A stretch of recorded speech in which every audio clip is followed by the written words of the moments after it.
শুরু হচ্ছে ধর্মীয় আলোচনা অনুষ্ঠান ইসলাম ও জীবন। পরিচালনা করছেন ডক্টর হাফিজ মাওলানা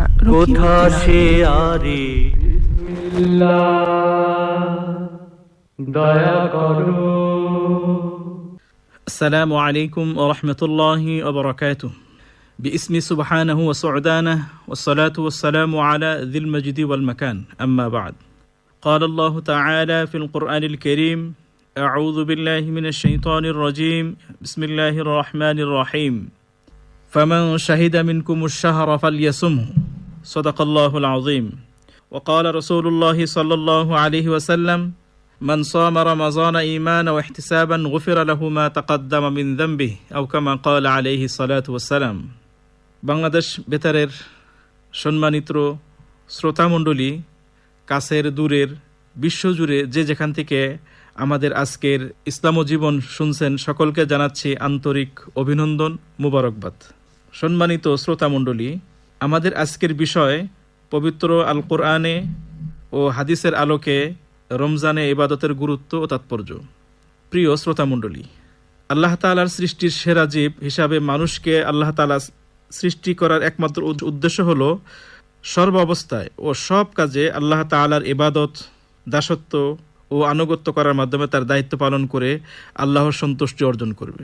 আজকে আমাদের এই অনুষ্ঠানে আমাদের সাথে উপস্থিত রয়েছেন আলহাজ মাওলানা মোহাম্মদ আব্দুর রহিম, ইমাম, নবনিদাস জামে মসজিদ, জগাইর, গঙ্গাচড়া, রংপুর। আরও সাথে আছেন কারি মাওলানা মোহাম্মদ আশরাফুল আলম, সহকারী শিক্ষক, দাব হাজিপাড়া নুরানি মাদ্রাসা ও এতিমখানা, রংপুর। মোহতারাম, আপনাদেরকে জানাচ্ছি আন্তরিক অভিনন্দন। প্রিয় শ্রোতামণ্ডলী, আল্লাহ তাআলা আমাদেরকে এই রমজান দান করেছেন একটি গুরুত্বপূর্ণ একটি মাস। আল্লাহ তাআলা আমাদেরকে তার ইবাদতের জন্য সৃষ্টি করেছেন। আল্লাহ তাআলা বলেন, ওমা খালাকতুল জিন্না ওয়াল ইনসা ইল্লা লিয়াবুদুন, একমাত্র আমার ইবাদত করার জন্যই জিন ও মানুষ জাতি সৃষ্টি করেছি। আমি তো তাদের কাছে কোনো জীবিকা চাই না এবং এটাও চাই না যে তারা আমার আহার বা খাবার যোগাবে। রমজান মাস হলো ইবাদতের একটা মৌসুম। বান্দার জন্য মহান আল্লাহ তাআলার সেরা উপহার এটি। আবার রমজানের প্রতিদানও দেবেন আল্লাহ তাআলা স্বয়ং নিজে। রমজানের সেরা প্রতিদান পেতে মাসব্যাপী বেহেশতের দরজা খোলা, জাহান্নামের দরজা বন্ধ এবং শয়তানকে আবদ্ধ রাখার ঘোষণা আল্লাহ তাআলা দিয়েছেন। আল্লাহ তাআলা এ সম্মানিত মাসে রোজা পালনের মাধ্যমে তাকওয়া অর্জনের নির্দেশ দিয়েছেন। আল্লাহ তাআলা বলেন, ইয়া আইয়ুহাল্লাযীনা আমানু কুতিবা আলাইকুমুস সিয়ামু কামা কুতিবা আলাল্লাযীনা মিন ক্বাবলিকুম লাআল্লাকুম তাত্তাকুন, তোমাদের উপরে রোজা ফরজ করা হয়েছে যেভাবে এ রোজা তোমাদের আগের জাতির প্রতি ফরজ করা হয়েছিল। আশা করা যায় তোমরা তাকওয়া পরহেজগারি অর্জন করতে সক্ষম হবে। প্রিয় শ্রোতামণ্ডলী, রমজানের রোজা ইসলামের 5 স্তম্ভের অন্যতম। ঈমান, নামাজ ও যাকাতের পরেই রোজার স্থান।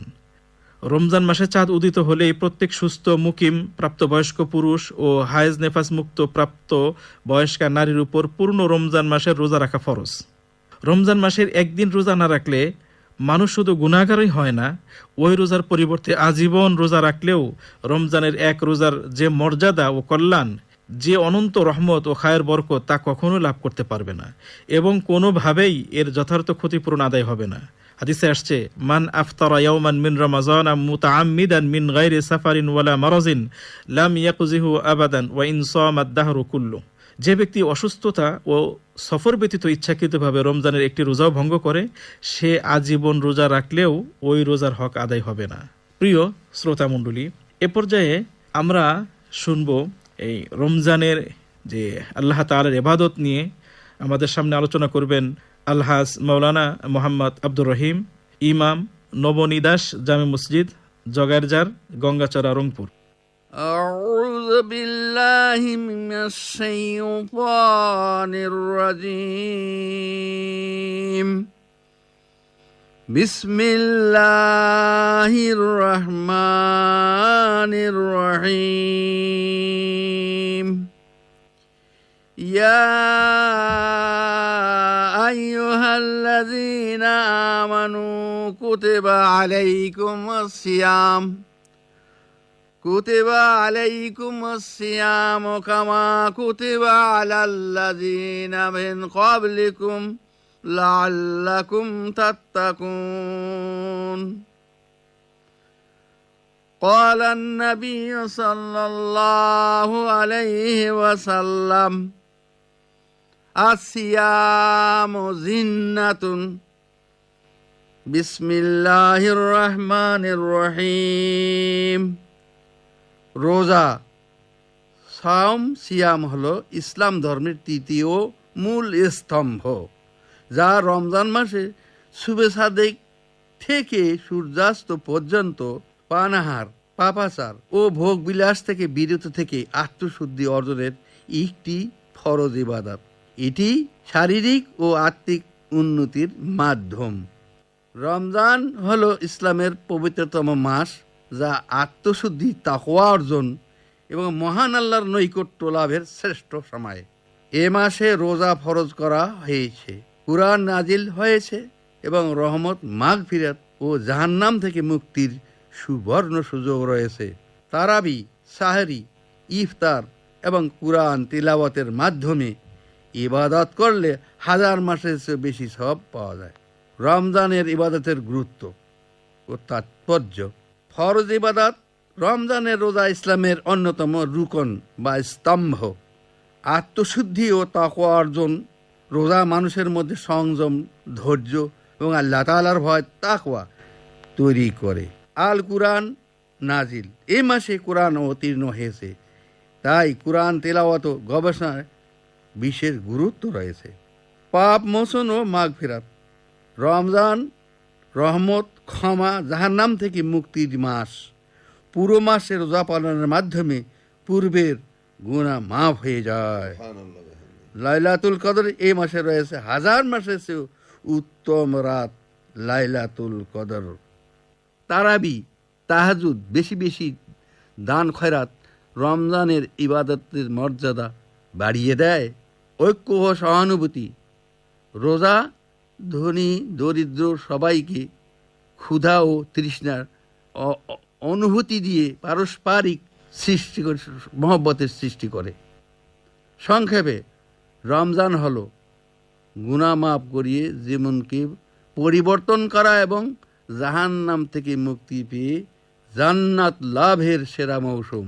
আল্লাহ রাব্বুল আলামিন বলেন, রমজান মাসের একটি ফরজ ইবাদত আদায় করলে অন্য মাসের তুলনায় ৭০টি ফরজ ইবাদত সমান পাওয়া যায় এবং একটি নফল ইবাদত করলে এই মাসে ফরজের তুলনা সমান আল্লাহ তার আমলনামায় সব লিখে দেন। তাই আসুন প্রিয় শ্রোতা বন্ধুগণ, কোরআন হাদিসের আলোকে রমজানের ইবাদতের গুরুত্ব ও তাৎপর্যের বিষয়ে আমরা আমল করার চেষ্টা করি। আমিন। ওমা তাওফিকা ইল্লা বিল্লাহ, আলাইহি তাওয়াক্কালতু ওয়া ইলাইহি উনীব। মাওলানা আব্দুর রহিম সাহেবকে অত্যন্ত ধন্যবাদ সুন্দর বিষয় আলোচনা করার জন্য। আল্লাহ তাআলা তার ইলম এবং তার কথাগুলোর উপরে আমাদের আমল করার তৌফিক দান করুন। প্রিয় শ্রোতা মণ্ডলী, রমজান মাস আল্লাহ তাআলা আমাদের রোজা ফরজ করেছেন, আর এই রোজার প্রতিদান আল্লাহ রাব্বুল আলামিন নিজেই দিবেন, বিনা হিসাবে দিবেন। প্রত্যেক নেক আমলের নির্ধারিত সওয়াব প্রতিদান রয়েছে, যার মাধ্যমে আল্লাহ তাআলা আমলকারীকে পুরস্কৃত করবেন। কিন্তু রোজার বিষয়টি সম্পূর্ণ আলাদা, কারণ রোজার বিষয়ে আছে আল্লাহ তাআলার পক্ষ থেকে এক অনন্য ঘোষণা। হাদিসে আসছে, কুল্লু আমাল ইবনে আদম ইউযাফুল হাসানাতু বিআশরি আমসালিহা ইলা ৭০০ যিফিন ক্বালা আল্লাহু তাআলা ইল্লা আস-সাওম ফাইন্নাহু লি ওয়া আনা আজজি বিহি ইয়াদউ শাহওয়াতাহু ওয়া তাআমাহু মিন আজলি। মানুষের প্রত্যেক আমলের প্রতিদান বৃদ্ধি করা হয়, একটি নেকির সওয়াব ১০ গুণ থেকে ৭০০ গুণ পর্যন্ত। আল্লাহ তাআলা ইরশাদ করেন, কিন্তু রোজা আলাদা, কেননা তা একমাত্র আমার জন্য এবং আমি নিজে এর বিনিময় প্রদান করব। বান্দা একমাত্র আমার জন্য নিজের প্রবৃত্তিকে নিয়ন্ত্রণ করেছে এবং পানাহার থেকে পরিত্যাগ করেছে। অন্য একটি বর্ণনায় আসছে, প্রত্যেক ইবাদতকারী ব্যক্তির জন্য, পক্ষান্তরে রোজা আমার জন্য, আমি নিজে এর প্রতিদান দেব। এ কথার তাৎপর্য হলো, যদিও প্রকৃতপক্ষে সকল ইবাদতই আল্লাহর জন্য, তার সন্তুষ্টি ও নৈকট্য লাভের উদ্দেশ্যেই হয়ে থাকে, তবু রোজা অন্যান্য ইবাদতের মধ্যে একটি বিশেষ পার্থক্য রয়েছে। তা হলো, অন্যান্য সকল ইবাদতের কাঠামোগত ক্রিয়াকলাপে আকার আকৃতি ও নিয়ম পদ্ধতিতে এমন যে তাতে আল্লাহর সন্তুষ্টি লাভের উদ্দেশ্য ছাড়াও ইবাদতকারীর নফসের স্বাদ গ্রহণের সুযোগ বিদ্যমান থাকে। মুখে প্রকাশ না করলেও অনেক সময় তা অন্তরে রিয়া তথা লোক দেখানো ভাব সৃষ্টি হতে পারে।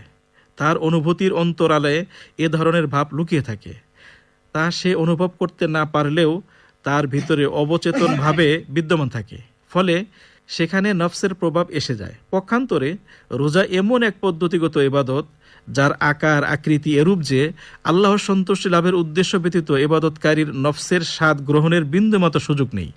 রোজাদার ব্যক্তি নিজ মুখে রোজার বিষয়টি প্রকাশ না করলে সাধারণত তা আলিমুল গাইব আল্লাহ তাআলা ব্যতীত কারো নিকট প্রকাশিত হওয়ার মতো নয়। তাই রোজার ক্ষেত্রে মাওলার সন্তুষ্টির বিষয়টি একনিষ্ঠভাবে হয়। এ কারণেই রোজা ও অন্যান্য ইবাদতের মাঝে এরূপ বিস্তর ব্যবধান। রোজার এত বড় ফজিলতের কারণ এটাও হতে পারে রোজা ধৈর্যের ফলস্বরূপ।